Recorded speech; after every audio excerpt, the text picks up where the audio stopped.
బిస్మిల్లాహిర్ రహ్మానిర్ రహీం.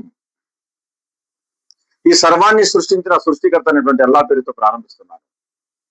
నా పేరు నజీర్ షరీఫ్. అస్సలాము అలైకుం రహమతుల్లాహి వబరకాతుహు. ఫ్రెండ్స్, మానవతా మేలుగో టీవీకి స్వాగతం. ఈరోజు మన టాపిక్ మూఢనమ్మకాలు. ఈ మూఢనమ్మకాలు మనకి అజ్ఞానంతో వచ్చినాయా, జ్ఞానంతో వచ్చినాయా అనేది ఆలోచించాలి. ఎవరిని అడిగితే ఏం చెప్తారండి?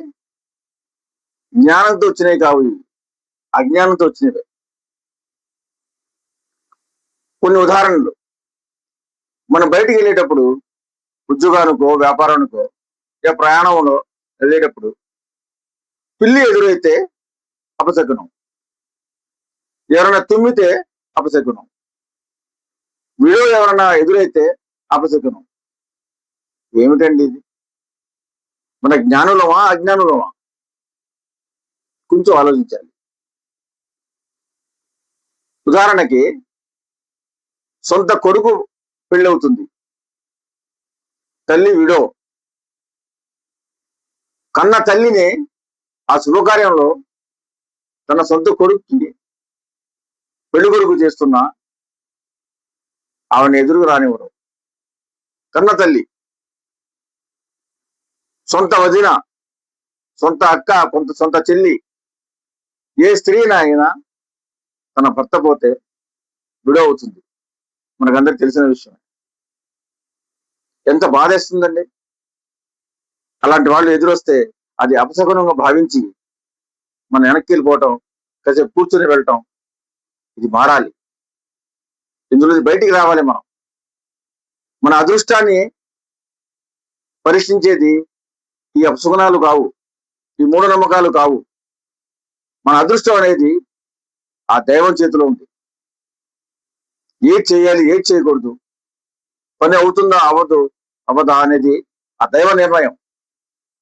ఆ దైవం మీద సంపూర్ణ విశ్వాసం పెట్టి మనం ఏదైనా పని మొదలెడితే ఆయన సహాయం మనకు కూడా ఉంటుంది.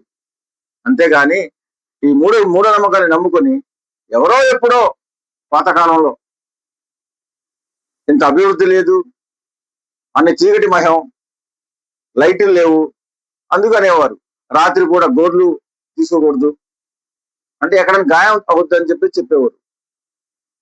అదే ఇప్పుడు కూడా కంటిన్యూ చేస్తూ ఆ భయం వల్ల పెరిగిపోయింది. ఆ భయం వల్ల పెరిగిపోయి ఈ మూఢనమ్మకాలు ఈ రోజుల్లో కూడా ఇంత పెద్ద చదువులు చదువుకొని రాష్ట్రాల్ని, దేశాల్ని పాలిస్తున్నారు. అయినా మూఢనమ్మకాలు పోవట్లా. మూఢనమ్మకాలు పోవాలి. పిల్లి కూడా జీవియే.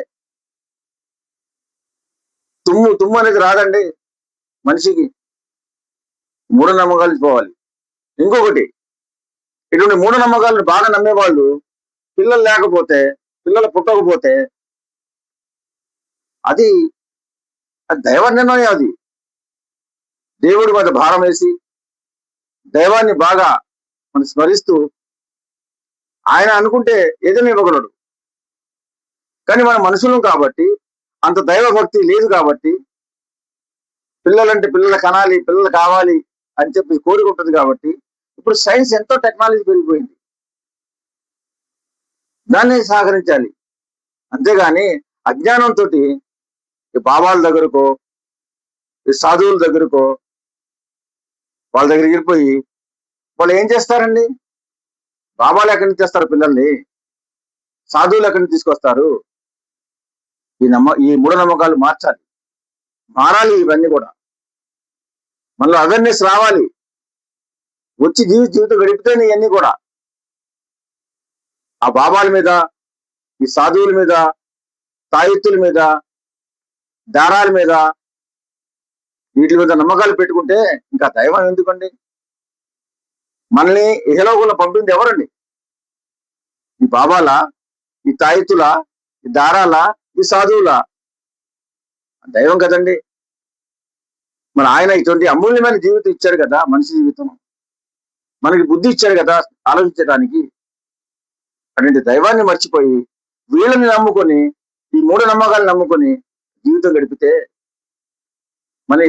మరణం ఉంది కదా మనకి. ప్రళయ దినాన్న ఆ దైవం అడుగుతాడు కదా, విశ్వాసం విశ్వాసం అనేది ఎవరి మీద పెట్టి జీవితం గడిపావు?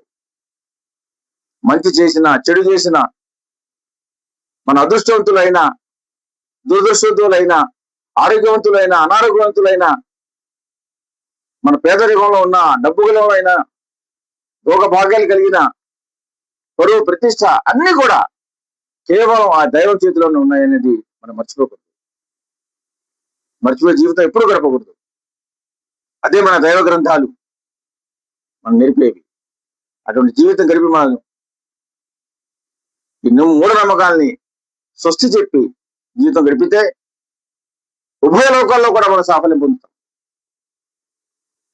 అందుకే మన ప్రయత్నం మానవతా మేలుకో అనే ఈ ప్రోగ్రాం ద్వారా మనలో మార్పు రావాలి, అవేర్నెస్ రావాలి. ఒక అడుగు కూడా మనం ఆచితూచి ఆ దైవాన్ని గుర్తించి మసులుకుంటే ఆ అదృష్టం అనేది ఆయన చేతిలో ఉంది అని గ్రహించి జీవితం గడపాలి. అందుకే ఈ ప్రయత్నం, ఈ మానవతా మేలుకో ఈ ప్రయత్నాన్ని మీరు అందరూ ఆదరిస్తారని, విశ్వసిస్తారని ఆశిస్తూ సెలవు తీసుకుంటున్నాం. జై హింద్.